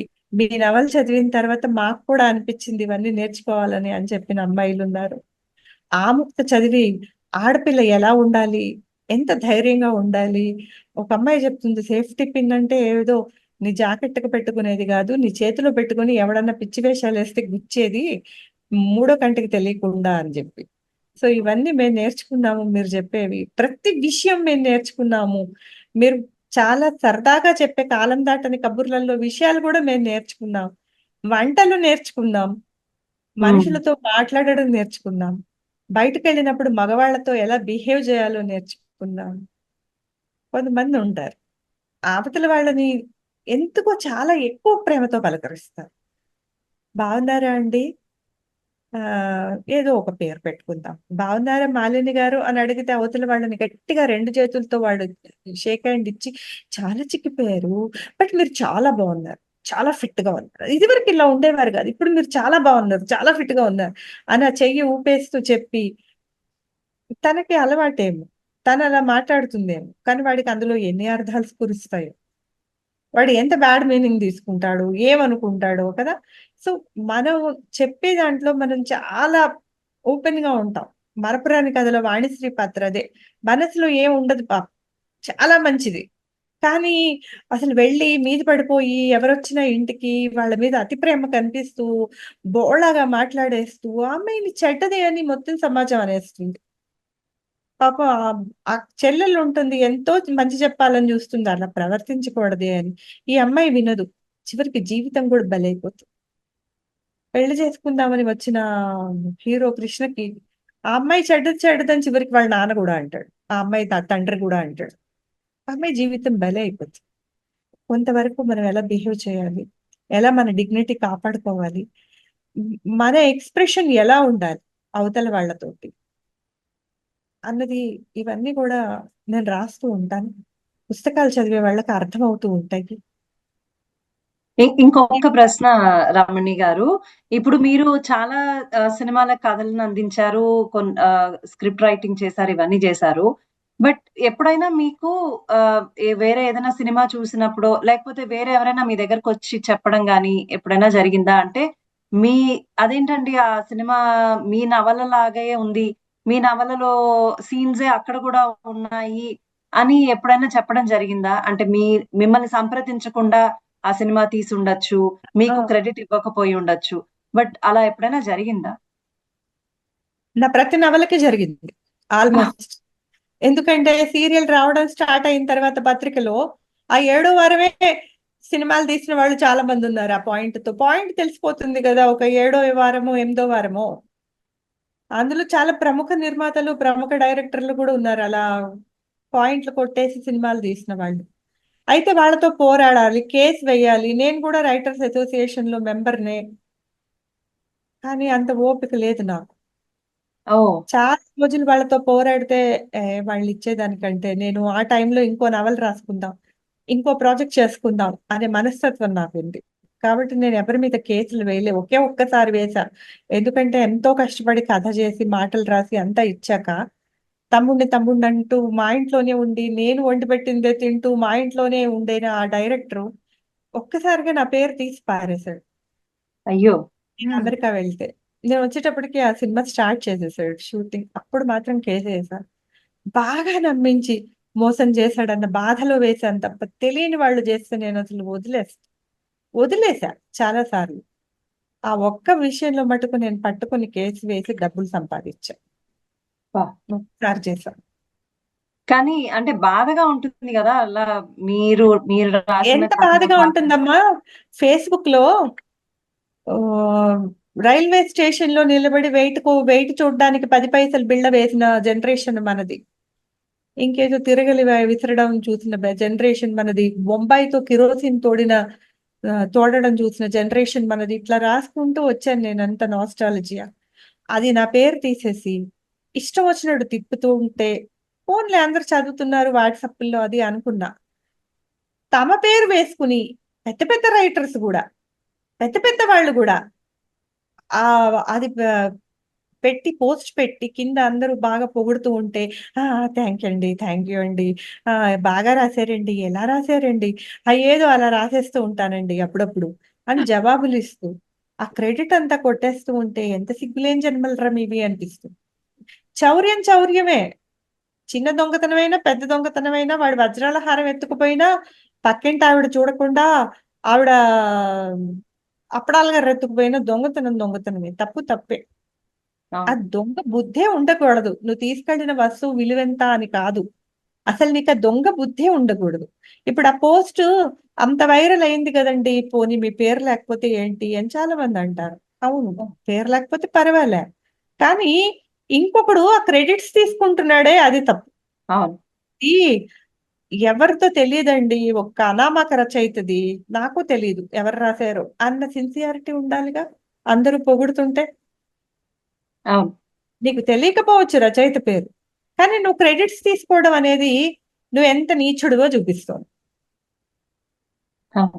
అలా వాళ్ళు సినిమాలలో చేసిన సినిమాలు కొట్టేసి సీన్‌లు కొంతమందైతే అసలు ఇతివృత్తం వదిలేసి మొత్తం సీన్‌లు కొట్టేసిన వాళ్ళున్నారు. నేను చాలా ప్రేమ కథలు రాస్తా. నేను విపరీతమైన హాస్యం రాస్తా. కామెడీ అసలు నాకు పెద్ద ప్లస్ పాయింట్. నేను రాసే వాటిల్లో. నా నా చుట్టుపక్కల ఉండేవాళ్ళు, నా దగ్గర వాళ్ళకి తెలుస్తుంది. ఒక డైరెక్టర్ విఎన్ ఆదిత్యని అడిగినా, ఒక డైరెక్టర్ శివనాగేశ్వరరావు గారిని అడిగినా, ఒక చంద్ర సిద్ధార్థని అడిగినా వాళ్ళు చెప్తారు నా గురించి. తనతో మాట్లాడితే సిట్టింగ్‌లో ఎంత కామెడీయో అని. కౌముదిలో రాస్తాను నెల నెల కాలం దాటని కబుర్లు. సో, కౌముది ఎడిటర్ కిరణ్ ప్రభ గారిని అడిగినా, చిట్టెల రాజు గారిని అడిగినా, ఒక తోటకూర ప్రసాద్ గారిని అడిగినా, నాతో ఎక్కువ మాట్లాడతారు కాబట్టి వాళ్ళు చెప్తారు. తను చాలా కామెడీ రాస్తుంది. చాలా బాగా మాట్లాడుతుంది. హ్యూమరస్‌గా అని చెప్పి. సో, అవన్నీ బిట్లు కొట్టేస్తారు నవల్స్‌లోని. ఇతివృత్తం తీసుకోకుండా. అలా సీన్‌లు కొట్టేస్తారు. ఏమని కంప్లెయింట్ ఇస్తాం వాళ్ళ మీద? మాకు కూడా పారలెల్ ఐడియాస్ వచ్చాయంటారు. సో, సిగ్గులేనితనానికి అంతెక్కడ?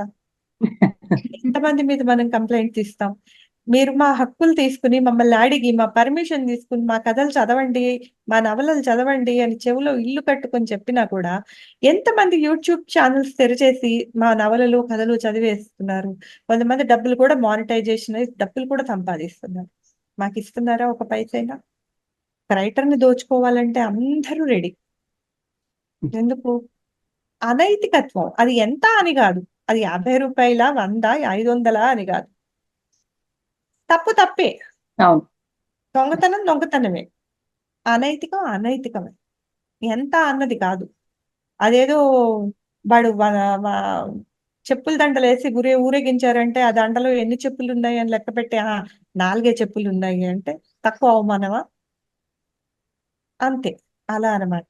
చివరిగా రమణి గారు ఈ మధ్యన మళ్ళీ పుస్తకం వెనకబడిపోయింది అనుకుంటే కొంచెం ముందుకొస్తోంది మళ్ళీ. రాసేవాళ్ళు కూడా పెరుగుతున్నారు. మీరు కూడా ఏమైనా రాస్తున్నారా? మీ అప్‌కమింగ్ ప్రాజెక్ట్స్ ఏంటి? రచనల్లో గానీ, టీవీ సీరియల్స్ కానీ, సినిమాలు గానీ ఏదైనా మిమ్మల్ని మళ్ళీ మేము మీవి చదవడానికి, వినడానికి ఎక్కడ స్కోప్ ఉంటుంది మాకు? నేను ఇప్పుడు యూట్యూబ్ లో వెబ్ సిరీస్ స్వీట్ 60 వస్తుంది, చాయ్ బిస్కెట్ వాళ్ళకి చేసింది. వాళ్ళకే ఇంకో కొత్త ఓటీటీ ప్లాట్ఫామ్ వస్తుంది, మిమ్మల్ని ఎక్కువ విసిగించకుండా 2 minutes అన్నమాట, రీల్స్ లా. ఓకే. దాంట్లో నేను కామెడీ రాస్తున్నా.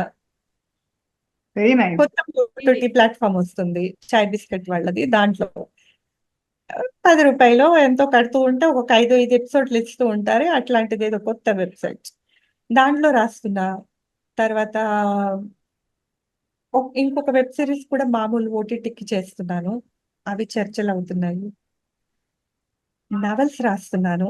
నేను నవల్స్ ఎప్పటికీ రాస్తాను.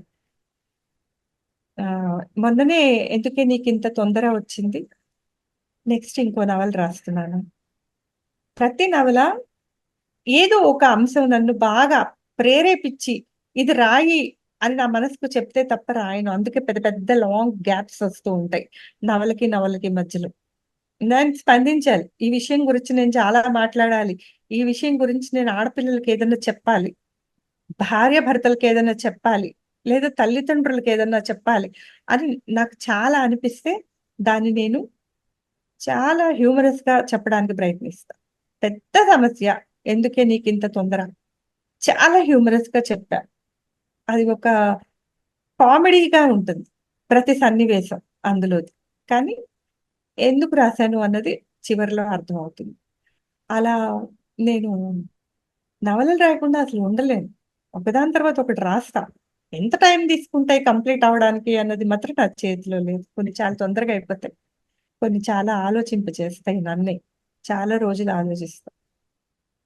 మీరు స్వీట్ 60 గురించి చెప్పారండి ఇందాక. చాలా మేము యూట్యూబ్ లో రిలీజ్ అయిన ఎపిసోడ్స్ చూసాము, నిజంగా చాలా బాగున్నాయి. అంటే ఆ ఏజ్ లో అంటే 60s లో ఉన్న ఒక కపుల్ గురించి తీయచ్చు అనే ఆలోచన ఎప్పుడూ ఒక యంగ్ కపుల్ లేకపోతే పిల్లల గురించో ఇవే చూస్తూ వస్తాం గానీ 60s లో ఉన్న వాళ్ళనే మెయిన్ క్యారెక్టర్స్ గా తీసుకొని రాయడం అనేది వెరీ గుడ్ ఎక్స్పెరిమెంట్ అనే చెప్పాలి.